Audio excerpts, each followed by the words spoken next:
یہاں پہ جو ایک چیز میں نے آپ کو دکھانی ہے نا وہ یہ کہ پہلے قبلہ اس طرف تھا فلسطین کی طرف، قبلہ اول، اور جب نماز کے دوران حکم آیا تھا قبلہ تبدیل کرنے کا تو وہ پھر جو ہے قبلہ اس طرف کر دیا گیا تھا۔ یہ دیکھیں وہ رہا گیٹ نمبر، وہ دیکھیں 39 وہ رہا، ٹھیک ہے 38 39 برابر ہے، اور یہ مسجد امام بخاری آ گئی۔ دیکھیں اس مقام پر امام بخاری رحمۃ اللہ تعالیٰ علیہ بخارا کے رہنے والے تھے۔ آپ مدینہ شریف جب بھی تشریف فرما ہوتے تھے اس مقام پر مدینہ شریف میں رہائش اختیار کیا کرتے تھے، اور اسی مقام پر حضور نبی کریم صلی اللہ تعالیٰ علیہ وسلم کی صحیح حدیثوں کو آپ نے یہاں جمع فرمایا، نقل فرمایا۔ اسی نسبت سے اس مقام پر یہ مسجد کی تعمیر کی گئی، مسجد امام بخاری رحمۃ اللہ تعالیٰ علیہ۔ یہ ہمارے لیفٹ ہینڈ میں آپ دیکھ رہے ہیں ساری کنسٹرکشن چل رہی ہے۔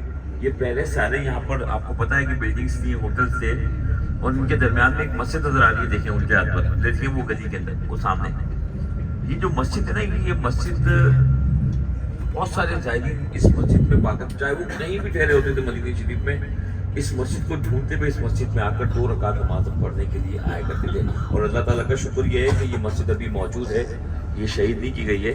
یہاں سے مسجد اجابہ تو ابھی شہید کر دی گئی ہے، ہمارے رائٹ سائڈ سے بہت بڑی زیارت کا مقام شہید کیا گیا ہے، لیکن مسجد سجدہ کا مقام جو ہے یہ لیفٹ ہینڈ پر، ابھی ہم لوگ یو ٹرن لیں گے تو ہمارے رائٹ پہ آ جائے گی، یہ ہے مسجد سجدہ کا مقام۔ مسجد سجدہ اس مقام پر سیدنا عبد الرحمن بن عوف رضی اللہ تعالیٰ عنہ سے یہ روایت ہے کہ حضور نبی کریم صلی اللہ تعالیٰ علیہ وآلہ وسلم نے اس مقام پر اتنا طویل سجدہ ادا فرمایا تھا، اتنا طویل سجدہ ادا فرمایا تھا کہ سیدنا عبد الرحمن بن عوف رضی اللہ تعالیٰ عنہ کو یہ گمان ہوا تھا کہ کہیں نبی کریم صلی اللہ تعالیٰ علیہ وآلہ وسلم نے اس دنیا سے ظاہری پردہ تو نہیں فرما دیا۔ اتنا طویل سجدہ تھا۔ جس وقت نبی کریم صلی اللہ علیہ وسلم نے اس طویل سجدے سے فراغت حاصل کی تو سیدنا عبد الرحمن بن عوف رضی اللہ تعالیٰ عنہ نے عرض کی کہ یا رسول اللہ صلی اللہ تعالیٰ علیہ وآلہ وسلم کہ میرا جان و مال، میرا سب کچھ یا رسول اللہ پر قربان، کتنا طویل سجدہ کہ میں غمگین ہو گیا، میں اکشبار ہو گیا۔ نبی کریم یہ لیفٹ ہینڈ رائٹ سائڈ پہ آ گئی، یہ مسجد جس کی ہم بات کر رہے ہیں، رائٹ سائڈ پہ آپ دیکھیں گے بھی گلی کے اندر۔ آج کل تو یہاں جانے کی رسائی نہیں ہے، لیکن یہ کام کمپلیٹ ہو جائے گا تو ہوگی۔ یہ دیکھیں یہ رائٹ سائڈ پر، تو حضور نبی کریم صلی اللہ علیہ وسلم کا یہ فرمان کہ میرے پاس آسمانوں سے جبریل امین اللہ تعالیٰ کا یہ پیغام لے کر حاضر ہوئے کہ آپ کا جو امتی آپ پر ایک بار درود سلام پڑھتا ہے اللہ تعالیٰ اس پر اپنی رحمت نازل فرماتا ہے۔ ٹرن کرنی گاڑی ٹرن کرنی، اللہ تعالیٰ اس پر اپنی رحمت نازل فرماتا ہے۔ تو میں نے اس کے شکرانے میں اتنا طویل سجدہ ادا کیا تھا۔ تو یہاں ہم یہ نیت کر لیں کہ ہم دنیا کے کسی مقام پر بھی ہم نے دن میں کم سے کم انشاءاللہ تعالیٰ 313 بار درود شریف تو پڑھنا ہی پڑھنا ہے، کہ جو دن میں 313 بار درود شریف پڑھتا ہے نا وہ کثرت درود پڑھنے والوں میں شامل کر لیا جاتا ہے۔ میرے ساتھ مل کر ہمارے تمام محترم زائرین کرام سب سے پہلے صلاۃ و سلام اور سواری کی دعا پڑھ لیجئے۔ الحمدللہ، اللہ تعالیٰ کا ہم سب پر یہ خصوصی کرم، اللہ تعالیٰ کا ہم پر کروڑا کروڑ احسان کہ اللہ تعالیٰ نے ہمیں لاکھوں کروڑوں میں سے چنا ہے، اور اس مقدس سفر پر، ان مقدس مقامات پر ہمیں حاضری کا شرف دیا۔ الحمدللہ تقریباً زائرین کرام مکہ مکرمہ سے ہو کر ہی یہاں آتے ہیں۔ ہم سب نے مکہ مکرمہ میں عمرے ادا کیے، طواف خانہ کعبہ کی، اللہ تعالیٰ سے سب نے نیک دعائیں کی۔ اللہ تعالیٰ سے دعا ہے کہ اللہ تعالیٰ ہماری کی ہوئی تمام دلی نیک جائز حاجات کو، دعاؤں کو، تمناؤں کو اپنی بارگاہ میں قبول و منظور فرمائے۔ ہمارے گھر سے آتے وقت گھر والوں نے، دوست احبابوں نے، ملنے والوں نے، جن جن احباب نے بھی ہمیں دعاؤں کے لیے کہا، ہم نے انہیں بھی کسی مقام پر بھولنا نہیں ہے۔ ان سب کے لیے بھی دعا کریں کہ اللہ تعالیٰ ان سب کی بھی تمام دلی نیک جائز حاجات کو، دعاؤں کو، تمناؤں کو اپنی بارگاہ میں قبول و منظور فرمائے، اور ان کے بھی یہاں آنے کے اسباب بنائے۔ اب الحمدللہ مدینہ شریف میں حاضر ہیں، حضور نبی کریم صلی اللہ تعالیٰ علیہ وآلہ وسلم کی بارگاہ میں ہم سب شفاعت کی عرضیاں لے کر آئے ہیں، اور انشاءاللہ تعالیٰ سب شفاعت کے پروانے بھی حاصل کر جائیں گے انشاءاللہ۔ اس وقت ہمارا یہ قافلہ مدینہ شریف کی زیارت مقدسہ کے لیے روانہ ہوا ہے۔ مدینہ شریف کی ایک کہاوت آپ سب نے سنی ہوگی کہ جسے دیکھنی ہو جنت وہ مدینہ شریف دیکھا ہے۔ تو حقیقت میں یہ اس روئے زمین پہ ایک جنت کا ٹکڑا ہے، اور آج ہم اس جنت کی سیر کو نکلے ہوئے۔ اب ہمیں کیسے موڈ میں رہنا ہے، کس طرح زیارتیں کرنی ہیں، آپ خود سمجھ سکتے ہیں۔ اپنے رائٹ سائڈ پہ دیکھیں، یہ پہاڑ ہے جبل صلاح، اور یہ جو ہاسپٹل ہے ساتھ میں جو بلڈنگ جو عمارت ہے یہ الحرم ہاسپٹل ہے اور یہاں پر 24 گھنٹے کھلا ہوتا ہے. اللہ نہ کرے کسی کی کوئی چھوٹی موٹی طبیعت خراب ہو تو یہ 24 گھنٹے کھلا ہوتا ہے. اور حجاج کرام اپنا صرف ویزا لے کے آئیں یہاں پر, چاہے 1 ریال کا علاج ہو یا 1 لاکھ ریال کا علاج ہو, وہ فری آف کاسٹ ہوتا ہے.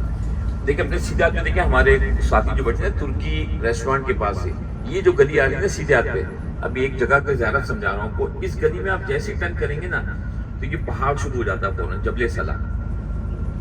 اس جبل صلاح کے بیک سائڈ پر ہے غار سجدہ کا مقام.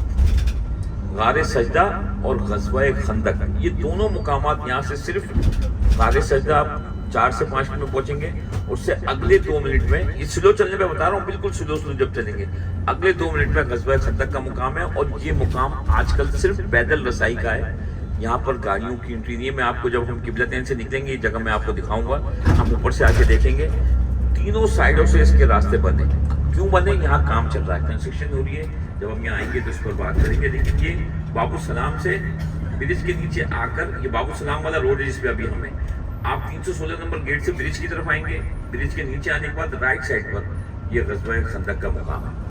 تو ابھی صرف آپ کو سمجھانا تھا کہ یہ بالکل مسجد نبوی شریف سے 5 سے 7 منٹ سلو چلنے پر آپ اس زیارت کو ریچ کر سکتے ہیں. ابھی ہم انشاءاللہ مسجد قبلتین پر نماز کے لیے ٹھہریں گے.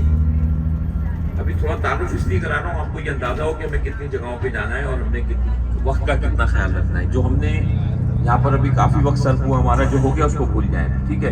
لیکن اب ہمارا قافلہ ایک ساتھ ہے, جو وقت دیا جائے گا نا, تھوڑا گفتگو نہ کریں, میری بات پہ توجہ رکھیں. انشاءاللہ کام کی باتیں ملیں گی آپ کو, تو جو وقت دیا جائے گا اس کا خیال رکھنا ہے انشاءاللہ. نہیں جانے دے گا وہ, آج کل ہم لوگ جامعہ کی طرف سے آ رہے ہیں, یہ راستہ بند کیا وہ اوپر جانے کا. اچھا خاصا چھوٹی گاڑی اوپر نہیں جانے دے رہا بھائی. قبلتین کا یہ راستہ تھا, لیکن اب ابھی ہم تھوڑے لانگ راستے سے جائیں گے تو اچھا ہے کہ اور بیان آپ کو زیادہ اچھے طریقے سے سننے کو ملے گا انشاءاللہ. تو ابھی میں آپ کو تعارف کرا رہا ہوں تمام زیارتوں کا کہ قبلتین کے بعد ہم جائیں گے مدینہ شریف کی اس زیارت پر, جو مدینہ شریف میں حضور نبی کریم صلی اللہ تعالیٰ علیہ وآلہ وسلم کے روضہ مبارک کے بعد جو مدینہ شریف میں سب سے بڑی زیارت کا مقام ہے, اسد اللہ و اسد الرسول امیر طیبہ گورنر مدینہ سیدنا امیر حمزہ رضی اللہ تعالیٰ عنہ کا روضہ مبارک اور دیگر شہداء احد کے مزارات. یہاں پر بھی ہم آدھے گھنٹے رکیں گے. مسجد قبلتین پر بھی تقریباً 20-25 منٹ ٹھہریں گے, وہاں ہم لوگ قریب گاڑی لگائیں گے, اس لیے ہمارا وقت بچے گا. ہمارا یہ قافلہ پیر غرض کے مقام پر جائے گا. پیر غرض کے مقام پر وزٹ ہوگا, وہاں پر باغ سلمان فارسی رضی اللہ تعالیٰ عنہ کا مقام ہے. وادی پتھان ہے جو خاک شفا کی وادی ہے. ابھی صرف تعارف بیان بعد میں ہوگا ان جگہوں پر. اس کے بعد پھر ہم مسجد قباء کے مقام پر نماز کے لیے ٹھہریں گے. مسجد قباء کے بعد باغ اصحاب صفا پر ٹھہریں گے. وہاں پر باغ اصحاب صفا کے مقام جو ہے, وہاں پر اصحاب صفا کے مکانات کے قدیم آثارات بھی ہیں, ہسٹوریکل پوائنٹ ہے. تو یہ سب زیارتیں کرتے ہوئے پھر ہم اپنے ہوٹل واپس آئیں گے. اور ہم نے نماز سے پہلے 11:30 ہمارا ایک ٹارگیٹ ہوتا ہے کہ ہم ہوٹل پر آپ کو واپس چھوڑیں تاکہ آپ مسجد نبوی شریف آسانی کے ساتھ آپ پہنچ سکیں اور نماز پڑھ سکیں. تو اس بات کا خیال رکھیے گا, جو یہ صبح کی جو ٹائمنگ ہم مس کرتے ہیں نا, یہ اپنے لیے مشکلات پیدا کرتے ہیں. کیونکہ ہمارے بہت سارے ساتھی تھے جو 6:45 بجے سے گاڑی میں بیٹھے, اللہ تعالیٰ انہیں جزائے خیر دے. اور میں ان سے ایک بار پھر معذرت کروں گا کہ جو تکلیف ہوئی آپ کے سامنے, میں تو آپ کے سامنے بیٹھا ہوا تھا, لیکن میں نے کہا جو ہو گیا اس کو بھول جائیں. اب جو ہے نا, جو وقت دیا جائے گا اس کا سب نے خیال رکھنا ہے, ٹھیک ہے, رکھیں گے نا انشاءاللہ. اگر میں وقت کم دوں نا, مجھے گاڑی میں بتا دیے گا کہ شاہد بھائی گاڑی آپ وقت بڑھا دیں, میں وقت کو بڑھا دوں گا. لیکن جو وقت دیا جائے گا اس پہ گاڑی چلی جائے گی. اگر کوئی نہیں آتا ہے تو پھر ناراض نہ ہو کہ یہ شاہد بھائی ہمیں کیوں چھوڑ کے گئے, کیونکہ ہم نے اپنی ٹائمنگ سے پوری زیارتوں کو ریچ کرنا ہوتا ہے. میں آپ کو دوبارہ کہہ رہا ہوں, وقت کم لگے مجھے بول دینا کہ زیادہ کر دیں, میں کر دوں گا زیادہ, لیکن وقت سے کے ساتھ اپنی گاڑی میں تشریف لانا. میرا اپنا ایک مزاج ہے, میں ٹائمنگ سے چلتا ہوں, بہت محبت کے ساتھ زیارتیں کراتا ہوں. جو میرے ساتھ مدینہ شریف کی زیارتیں ایک بار کرتا ہے نا, وہ کسی کے بھی ساتھ کرتا ہے, وہ کہتا ہے مزہ نہیں آیا. یہ اللہ تعالیٰ کا لاکھ لاکھ شکر کرم ہے, مجھ میں ایسا کچھ نہیں ہے. تو انشاءاللہ آپ لوگ بھی کوآپریٹ کیجیے گا. انشاءاللہ اصلاحی گفتگو بھی ہوگی, زیارتوں کی تفصیلات بھی آپ سنیں گے انشاءاللہ. تو بس آپ سے ایک ہی ریکویسٹ ہے, جو وقت دیا جائے گا اس کا خیال رکھنا ہے بس, اور دوسری کوئی بات نہیں ہے. اور جو جس سیٹ پہ بیٹھا ہے, کیونکہ گاڑی میں بہت ساری سیٹیں خالی ہیں, اس کی وہی سیٹیں اپنی سیٹوں کے آس پاس دیکھ لیں, جو سیٹیں خالی ہیں ان کو بھی چیک رکھیں, تاکہ ہمیں یہ پتہ رہے کہ ہمارے سب ساتھی آ گئے آگے والی زیارت میں منہ ہونے کے لیے, ٹھیک ہے. اب زیارتوں کی تفصیل انشاءاللہ تعالیٰ, اور اس کے ساتھ ساتھ اصلاحی باتیں بھی ہوتی رہیں گی انشاءاللہ. دیکھیں مسجد قبلتین کا مطلب ہے 2 قبلوں والی مسجد. کہ جس مقام پر تحویل قبلہ ہوا، اس مقام پر تحویل قبلہ ہوا یعنی قبلے کی تبدیلی، مسلمانوں کا جو قبلہ اول بیت المقدس تھا اور مسلمانوں نے بیت المقدس کی طرف رخ کر تقریباً 17 ماہ تک نمازیں ادا کی ہیں، کیونکہ اس وقت مسلمانوں کا جو یہ قبلہ تھا نا، یہ اللہ تعالیٰ ہی کے حکم سے تھا۔ دوسرے مذاہب کے لوگ یہود و نصارہ جن کا قبلہ آج بھی وہی ہے اور اس وقت بھی یہی تھا، تو یہ اس وقت مسلمانوں کو ہراساں کیا کرتے تھے کہ ہم ان کا قبلہ استعمال کرتے ہیں، اور نبی کریم صلی اللہ تعالیٰ علیہ وآلہ وسلم کی یہ دلی چاہت تھی کہ مسلمانوں کا جو قبلہ ہے وہ بیت اللہ شریف ہو۔ دیکھیں بیت کہتے ہیں گھر کو، بیت اللہ اللہ تعالیٰ کا گھر جو خانہ کعبہ اس وقت بھی اللہ تعالیٰ کا گھر تھا، آج بھی اللہ تعالیٰ کا گھر ہے، لیکن یہ اس وقت قبلہ نہیں تھا۔ نبی کریم صلی اللہ تعالیٰ علیہ وآلہ وسلم کی دلی چاہت یہ تھی کہ مسلمانوں کا قبلہ بیت اللہ شریف ہو۔ اس مقام پر روایت کے مطابق حضور نبی کریم صلی اللہ علیہ وسلم ایک صحابی کی عیادت کی تشریف فرما ہوتے ہیں۔ اس وقت نماز ظہر یا عصر کا وقت ہوتا، کچھ روایتوں میں ظہر کا بھی ذکر ہے، کچھ میں عصر کا بھی ذکر ہے، لیکن نماز جو تھی وہ تھی 4 رکعت۔ 2 رکعت نماز نبی کریم صلی اللہ تعالیٰ علیہ وآلہ وسلم نے مسجد بیت المقدس جو ہمارا قبلہ اول تھا اس طرف رخ کر ادا فرمائی، اور آپ صلی اللہ تعالیٰ علیہ وآلہ وسلم تیسری رکعت کے اندر اپنے چہرے کو بار بار آسمانوں کی طرف اٹھا رہے تھے۔ اللہ تعالیٰ نے حضور نبی کریم صلی اللہ تعالیٰ علیہ وآلہ وسلم کا یہ چہرے کو بار بار آسمانوں کی طرف اٹھا کر دیکھنا، اللہ تعالیٰ نے آسمانوں سے جبریل امین کو بھیجا کہ محبوب صلی اللہ تعالیٰ علیہ وآلہ وسلم کہ ہم تمہارا یہ چہرے کو بار بار آسمانوں کی طرف اٹھانا دیکھ رہے ہیں، اور ہم تمہارے قبلے کو پھیر دیں گے کہ جس طرح تم چاہتے ہو۔ کہ نبی کریم صلی اللہ تعالیٰ علیہ وآلہ وسلم کی چاہت کے مطابق اللہ تعالیٰ نے حکم دیا کہ محبوب صلی اللہ تعالیٰ علیہ وآلہ وسلم اپنے چہرے کو بیت المقدس سے بیت اللہ شریف تک پھیر لیجیے، اور حالت نماز میں ہی تیسری رکعت کے اندر نبی کریم صلی اللہ تعالیٰ علیہ وآلہ وسلم نے اپنے چہرے کو بیت المقدس سے بیت اللہ شریف تک پھیرا۔ اس طرح اس مقام کے اوپر مسلمانوں کا جو قبلہ ہے وہ بیت المقدس سے بیت اللہ شریف ہوا، جو اب تا قیامت مسلمانوں کا الحمدللہ قبلہ ہے۔ لیکن اس مقام پر حضور نبی کریم صلی اللہ تعالیٰ علیہ وآلہ وسلم کی یہ دلی چاہت تھی کہ مسلمانوں کا قبلہ بیت اللہ شریف ہو، تو وہ چاہت الحمدللہ یہاں پوری ہوئی تھی۔ تو یہ یقین کامل رکھیے کہ یہاں ہم سب کی بھی چاہتیں پوری ہوں گی انشاءاللہ، کہہ دیں انشاءاللہ۔ ہم نے یہاں 2 رکعت نماز تحیۃ المسجد اور 2 رکعت نماز خاص طور پہ جو ہم نے پڑھنی ہے صلاۃ الحاجات کی پڑھنی ہے۔ لیکن جب ہم صلاۃ الحاجات کی نماز پڑھیں گے، دیکھیں یہ نماز آپ کہیں بھی پڑھ سکتے ہیں، کسی مقام پر بھی 2 رکعت نماز صلاۃ الحاجات پڑھیں، اور اس کے بعد سجدہ ریز ہو کر اللہ تعالیٰ کی بارگاہ میں اپنی دعائیں کیا کریں۔ لیکن اس مقام پر خاص طور پر جو ہم صلاۃ الحاجات کی نماز پڑھ رہے ہیں، اس کی وجہ کیا ہے کہ یہ وہ مقام ہے کہ جس مقام پر حضور نبی کریم صلی اللہ تعالیٰ علیہ وآلہ وسلم کی یہ دلی چاہت تھی کہ مسلمانوں کی قبلہ بیت اللہ شریف ہو، تو وہ چاہت الحمدللہ یہاں پوری ہوئی تھی۔ تو یہ یقین کامل رکھیے کہ یہاں ہم سب کی بھی چاہتیں پوری ہوں گی صلاۃ الحاجات کی نماز ادا کرنے کے بعد۔ یہاں خصوصی طور پر دعا کا اہتمام کرنا ہے۔ دیکھیں جب ہم دعا کرتے ہیں نا، تو اپنے لیے دعا سبھی کرتے ہیں، کرنی بھی چاہیے، لیکن اگر آپ یہ چاہتے ہیں نا کہ میں اللہ تعالیٰ کی اور مزید رضا حاصل ہو، تو یہ کون نہیں چاہے گا؟ تو سبھی چاہتے ہیں نا اللہ تعالیٰ کی رضا حاصل ہو۔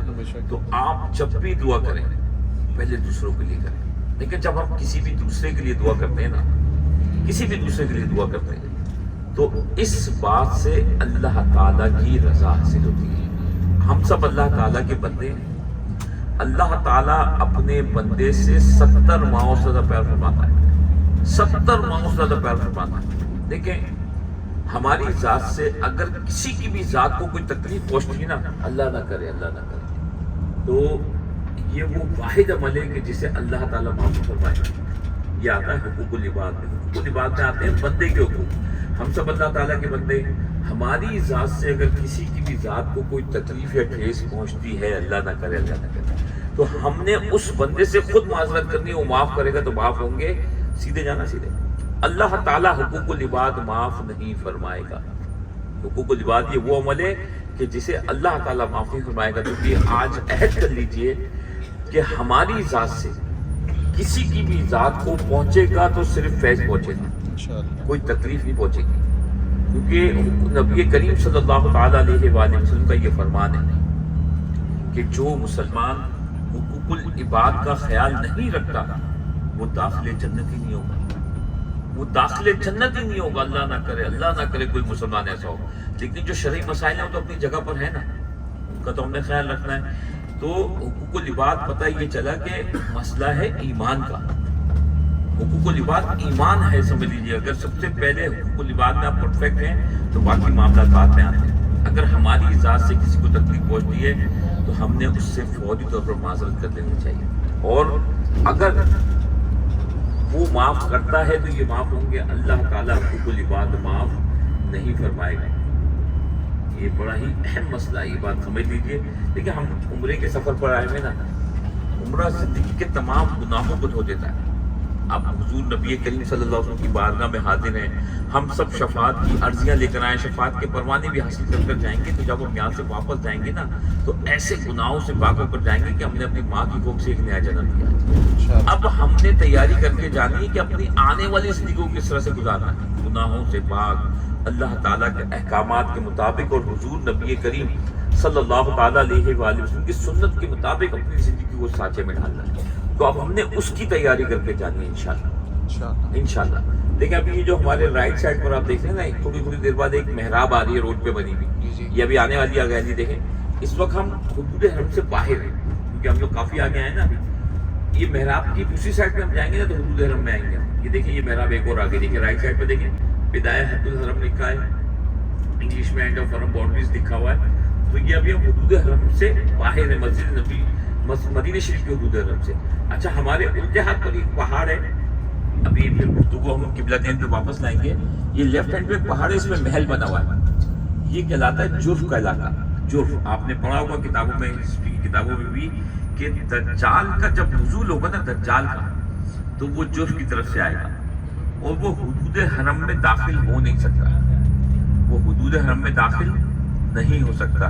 تو یہ کہاوت ہے، اس کی کوئی کتابی تحقیق نہیں ہے۔ لوگ کہتے ہیں کہ وہ آ کر یہیں پر ہی آ کے ٹھہرے گا اور یہیں سے ہی پھر وہ سب کو دیکھے گا۔ تو دجال کا جو نزول ہونا ہے نا اس طرف سے ہونا ہے، یہ ان کا شاہی محل ہے، یہ ان کا شاہی محل ہے، اور اس کے یعنی سمجھ لیجیے کہ لاکھوں ریال کا خرچہ ہے منتھلی، اور اس میں صرف سال میں ایک آدھ بار آتے ہیں یہ شاہی فیملیز، لیکن اس کی سیکیورٹی چاروں طرف ایسا ہے کہ جس کو کہتے ہیں کہ پرندہ بھی پر نہ مار سکے، بہت ساری سیکیورٹی ہے اندر، بہت سارا اسٹاف ہے، سارے معاملات ہیں۔ یہ ان کا شاہی محل ہے جو آپ دیکھ رہے ہیں۔ تو دجال کا نزول جو ہونا ہے نا وہ اس طرف سے ہونا ہے، یہ جو جگہ ہے۔ تو ابھی ہم واپس اپنے موضوع پہ آتے ہیں انشاءاللہ تعالیٰ۔ تو قبلتین کے مقام پر صلاۃ الحاجات کی نماز ادا کرنے کے بعد خصوصی طور پر دعا کا اہتمام ہوگا، ٹھیک ہے؟ اور دعا پہلے ہم دوسروں کے لیے کریں گے، پھر ان کے صدقے اپنے لیے مانگیں گے، تو اللہ تعالیٰ اس بات سے خوش ہوتا ہے اور ہماری وہ حاجات بھی پوری ہوں گی جو ہم اللہ تعالیٰ سے پیش نہیں کر پا رہے۔ اگر خصوصی طور پر جب ہم کسی کے لیے دعا کرتے ہیں نا، کسی بھی دوسرے کے لیے، تو اس بات سے اللہ تعالیٰ کی رضا حاصل ہوتی ہے، ہمیں اللہ تعالیٰ کی تو رضا چاہیے انشاءاللہ تعالیٰ۔ دیکھیں حقوق العباد کے اندر ایک عمل اور ہے، اتنا اہم ہے، یہ لمبا چکر ہونے سے یہ بڑی اطمینان سے گفتگو ہو جاتی ہے الحمدللہ۔ تو مجھے جتنا ٹائم ملتا ہے میری کوشش ہوتی ہے کہ کوئی نہ کوئی بات کی جائے۔ اللہ کا لاکھ لاکھ شکر ہے، ٹریفک جام ہوتا ہے تو بھی میں کوئی نہ کوئی اصلاحی بات کرتا رہتا ہوں۔ یہ تو ہمیں بہت اچھا ایک وقت مل گیا آج ہمیں کہ حقوق العباد میں ایک عمل اتنا اہم اور خاص الخاص ہے کہ اگر اس عمل میں ہم سے کوئی کوتاہی ہو جائے نا تو اندیشہ یہ ہے کہ کہیں اس کا خاتمہ ہی معاذ اللہ استغفر اللہ کہیں کفر میں نہ ہو جائے۔ وہ عمل کیا ہے جو بتائے گا؟ وہ عمل ہے والدین کی نافرمانی۔ جاگ تو رہے نا سب الحمدللہ۔ والدین کی نافرمانی، اللہ تعالیٰ نے جو اسلام میں والدین کو مقام عطا کیا ہے نا، نبی کریم صلی اللہ تعالیٰ علیہ وآلہ وسلم کا یہ فرمان سنیے اور آپ خود اندازہ لگائیں کہ والدین کا اسلام میں کیا مقام ہے۔ نبی کریم صلی اللہ تعالیٰ علیہ وآلہ وسلم کا یہ فرمان کہ آپ اپنے والدین کو دن میں ایک بار محبت کی نگاہ سے دیکھیں، یا ان کی پیشانی پر پیار سے بوسہ لیں، ان کو محبت سے پیار سے دیکھیں یا ان کی پیشانی پر بوسہ لیں، ایک مقبول حج کا ثواب حاصل کریں، مقبول حج کا ثواب حاصل کریں۔ حضرت اچھا بات یہاں ختم نہیں ہوتی ہے، حضرت ابی ذر غفاری رضی اللہ تعالیٰ عنہ سے روایت ہے کہ آپ وہاں موجود تھے. آپ نے عرض کی کہ یا رسول اللہ صلی اللہ تعالیٰ علیہ وآلہ وسلم کہ اگر میں اس عمل کو ایک سے زیادہ بار کروں تو کیا مجھے زیادہ اجر و ثواب ملے گا؟ نفق میں نہیں آنا اسی جیسے کیا میں اگر اس عمل کو ایک سے زیادہ بار کروں تو کیا مجھے زیادہ اجر و ثواب ملے گا؟ تو نبی کریم صلی اللہ تعالیٰ علیہ وآلہ وسلم کا یہ فرمان کہ جتنی بار اس عمل کو کرو گے اتنی مقبول اجر کے ثواب حاصل کرو. تو حضرت حج تو ہمارے گھر میں ہوتا ہے. آپ کو پتہ ہے کہ جن کے والدین آج دنیا میں حیات ہے نا وہ خوش نصیب لوگ ہیں. آپ کو پتہ ہے کہ جن کے والدین صرف اور صرف حیات ہیں ان کی جتنی ہو سکے خدمت کریں, جتنی ہو سکے خدمت کریں, کیونکہ یہی تو وہ عمل ہے جو ہمیں جنت میں لے کر جائے گا انشاءاللہ. لیکن جن کے والدین حیات نہیں ہے نا, دیکھیں ہم سب نے بھی ایک دن دنیا سے جانا ہے, سب کے والدین نے بھی جانا ہے, کسی نے سزا نہیں رہنا. تو ان کے نام سے آپ کیا کریں صدقات, خیرات, ایصال ثواب. اس عمل سے اس محروم کے درجات بلند ہوتے ہیں. تو آپ یہ چاہتے ہیں نا محرومین کے درجات بلند ہوں, دیکھیں آج ہم کریں گے نا اپنے محرومین کے لیے تو کل ہمارے چھوٹے بھائی نہیں کریں گے انشاءاللہ, یہ یقین کامل رکھیں گے. تو جو محروم ہیں ان کے نام سے صدقات, خیرات, ایصال ثواب کیا کریں. اور جن کے حیات ہے نا ان سے بڑا تو کوئی خوش نصیب نہیں ہے. آپ کو پتہ ہے کہ ان کی جتنی ہو سکے خدمت کریں, جتنی ہو سکے خدمت کریں, کیونکہ یہی وہ عمل ہے جو ہمیں انشاءاللہ تعالی جنت میں لے کر جائے گا انشاءاللہ. دیکھیں ماں باپ راضی تو رب راضی. جس کے ماں باپ اس سے راضی نہیں ہوتے نا تو وہ کچھ بھی کر لے رب کو راضی نہیں کر سکتا. یہ اتنا اہم مسئلہ ہے حقوق العباد. کچھ بھی کر لے رب کو راضی نہیں کر سکتا ہے, کوئی دعا قبول نہیں ہوتی. اللہ تعالیٰ نے والدین کا اسلام میں یہ مقام ہے. تو اللہ تعالیٰ ہم سب کے والدین کو جو حیات ہے اللہ تعالیٰ قادر ان کو مردرات الخیر کا فرمائے اور ہمیں حقوق العباد کا پابند والدین کا فرما بردار بنائے. اور جن کے والدین دنیا فانی سے رخصت ہو چکے ہیں ان کے لیے دعا کریں کہ اللہ تعالیٰ ان کی دائمی مغفرت فرمائے, اللہ تعالیٰ ان کے درجات کو بلند فرمائے, اللہ تعالیٰ ان جنت الفردوس میں اعلیٰ سے اعلیٰ مقام عطا فرمائے. خصوصی طور پر محرومین کے لیے دعا کیا کریں, ان کے لیے صدقات کیا کریں, خیرات کیا کریں, ایصال ثواب کیا کریں ان کے نام سے. اس عمل سے اس محروم کے درجات بلند ہوتے ہیں. تو آج ہم کریں گے تو کل ہمارے چھوٹے بھی یقیناً ہمارے لیے ہمارے نام سے وہ کریں گے انشاءاللہ تعالیٰ. تو اللہ تعالیٰ عمل کی توفیق عطا فرمائے. جن کے والدین ابھی گاڑی میں ساتھ میں آپ یہ سوچیں کہ عمرے پہ آئے ہوئے ہیں, حج کو تو ساتھ لے کے گھوم رہے ہیں, ابھی انہیں محبت سے دیکھیں. آگے پیچھے بیٹھے ہوں گے نا, قبلتین تو اتریں گے, ان کے ماتھوں کو چھوئیے گا. خوش نصیب لوگ ہیں آپ کو پتہ ہے وہ جن کے والدین حیات ہیں. ان سے بڑا خوش نصیب اس دنیا میں کوئی نہیں, آپ کو پتہ ہے. اللہ تعالیٰ ہمارے والدین آگے سے جاؤ گے, یہاں سے جاؤ گے, ہمارے والدین کا سایہ ہم سب کے سروں پر دائر قائم و دائم رکھے. اللہ تعالیٰ صحت و عافیت کے ساتھ اللہ تعالیٰ. اور اپنے لیے بھی دعا کیا کرے کہ دیکھیں جب تک ہماری زندگی ہے نا, یہ دعائیں اپنی ہر دعا میں شامل کیا کریں کہ جب تک ہماری زندگی ہے اللہ تعالیٰ ہمیں اپنے سوا کبھی کسی کا محتاج نہ کرے. اللہ تعالیٰ رزق حلال نصیب فرمائے, حرام کے لقمے سے محفوظ فرمائے. جب تک زندگی اللہ تعالیٰ اپنے سوا کبھی کسی کا محتاج نہ کرے. اور اللہ تعالیٰ اپنا فضل اور کرم فرمائے. دیکھیں محتاج کی نہیں ہے, ٹھیک ہے, اللہ تعالیٰ کو فضل و کرم ہے, حرام کے لقمے سے محفوظ ہے. ٹھیک ہے, یہ زندگی میں اور کیا یہ وہ چیزیں ہیں, کیونکہ محتاج کی جو ہے نا بہت بری چیز ہے. یہ دعائیں کیا کریں. اور پھر جب وقت آخر ہو تو ہمارا خاتمہ بھی ایمان, بس خاتمہ ایمان پر ہے تو بیڑا پار ہے, سمجھ لیجیے. تو اپنی یہ دعائیں کیا کریں. لیکن زندگی میں ہمارے جب ہم کہتے ہیں کہ اللہ تعالیٰ سے جب یہ دعا کر رہے ہیں کہ اللہ تعالیٰ میں اپنے سوا کبھی کسی کا محتاج نہ کرے, اپنا فضل و کرم فرمائے, تو محتاج کی نہیں ہے, فضل و کرم ہے, تو پھر کس بات کی فکر ہے. اور حرام کی لقمے سے ہمیں محفوظ رکھے, ٹھیک ہے. اور جب وقت آخر ہو تو خاتمہ بھی ایمان. تو یہ دعا کیا کریں. قبلتین پر ہم پہنچ گئے ہیں, اور اپنی دعاؤں میں نا ہمیشہ دعا جب کیا کریں یہ دعا ضرور کیا کریں کہ جن احباب کے لیے کوئی ظاہری طور پر دعا کرنے والا نہیں ہے نا, ان کے لیے بھی دعا کیا کریں کہ اللہ تعالیٰ ان کے معاملات میں. اس وقت آپ کو پتہ ہے کہ پاکستان کے حالات تو اپنی جگہ پہ ہیں. پاکستان کے حالات کے لیے, فلسطین کے مسلمانوں کے لیے, کشمیر ہے, چیچنیا ہے, بوسنیا ہے, فلسطین ہے, جہاں جہاں بھی مسلمان آزمائش کا شکار ہیں, ہم نے خصوصی طور پر سب کے لیے دعائیں کرنی ہیں انشاءاللہ. اور تمام بے اولادوں کے لیے خاص طور پر دعا کیجیے گا. لگاؤ پہلی لائن میں لگاؤ, مل جائے گا. تمام بے اولادوں کے لیے خاص طور پر دعا کیجیے گا کہ اللہ تعالیٰ اپنی اس نعمت سے اور اس رحمت سے کسی کو بھی محروم نہ رکھے. تو اس کے لیے بھی خصوصی دعا کیجیے گا انشاءاللہ تعالیٰ، اور اپنی دعاؤں میں یاد رکھیے گا انشاءاللہ تعالیٰ۔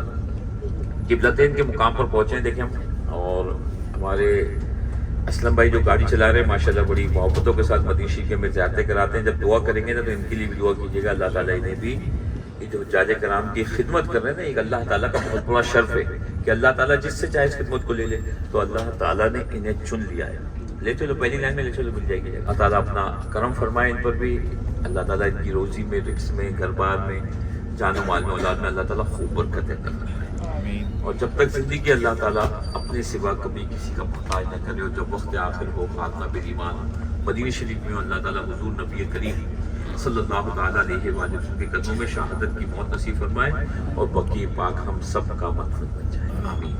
دیکھیں ہم لوگ قبلتین پر پہنچ گئی، بات ذہن میں رکھیے گا، اور ہماری گاڑی جس جگہ بھی رک رہی ہے یہاں سے آپ اتریں گے رائٹ سائڈ پہ، دیکھیں درمیان میں جو دروازہ ابھی بیٹھے رہے گا، پوری بات سن لیجیے گا۔ درمیان والا دروازہ جو ہے نا یہ مردوں کا ہے، اور خواتین کا جو دروازہ ہے وہ پیچھے کونے پر ہے۔ پہلے بیٹھے رہے، کوئی پوری بات سن لیں۔ تو اس 26 منٹ میں سب اپنی گاڑی میں اپنی اپنی سیٹوں پہ آئیں گے، ٹھیک ہے؟ برائے مہربانی، برائے مہربانی، برائے مہربانی، برائے مہربانی، برائے مہربانی، ٹائم کا خیال رکھیے گا بس، ٹھیک ہے؟ دعا میں یاد رکھیے گا۔ آئیے۔ السلام علیکم۔ الحمدللہ آج ہم مسجد قبلتین آ چکے ہیں، اور بریفنگ تو آپ دوسری ویڈیو پہ دیکھ چکے ہوگے جو کہ گاڑی کے اندر جو ہمارے گائیڈ تھے انہوں نے دی تھی۔ اب اس ویڈیو میں آپ کو یہاں کی زیارت کرواتا ہوں اندر کی، اور اندر جا کے ہم نماز بھی ادا کرتے ہیں۔ یہ مینس کی انٹرنس ہے، اس طرف وومنس کی انٹرنس ہے۔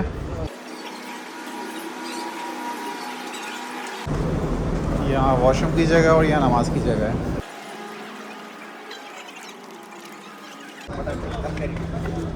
آج ماشاءاللہ الحمدللہ موسم بھی بہت اچھا ہے، بادل ہی بادل ہیں اللہ کے فضل و کرم سے، اور یہ ایگزٹ ہے ایک، اور یہ سامنے پانی پینے کی جگہ بنائی ہوئی ہے۔ مینس پرے ایریا اس طرف ہے، اور یہ مسجد کی سراؤنڈنگ ہے۔ نیچے اس وقت اندر کنسٹرکشن کا کام چل رہا ہے۔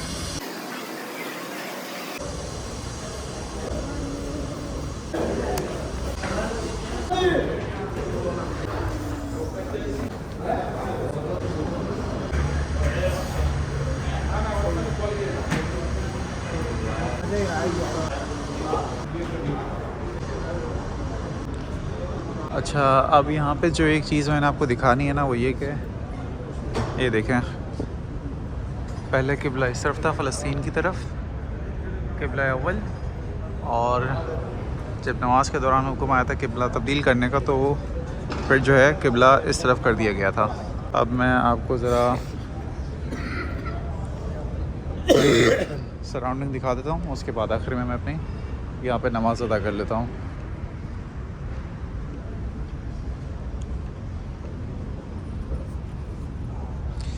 یہاں پہ مدینہ میں تقریباً ہر مسجد کے اندر فریج کا اہتمام کیا گیا ہوتا ہے تاکہ سب کو ٹھنڈا پانی بھی مل سکے۔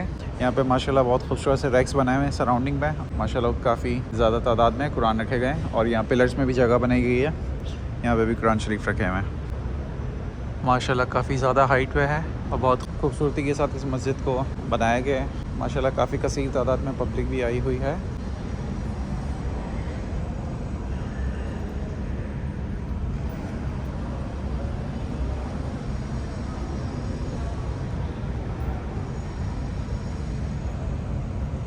ماشاءاللہ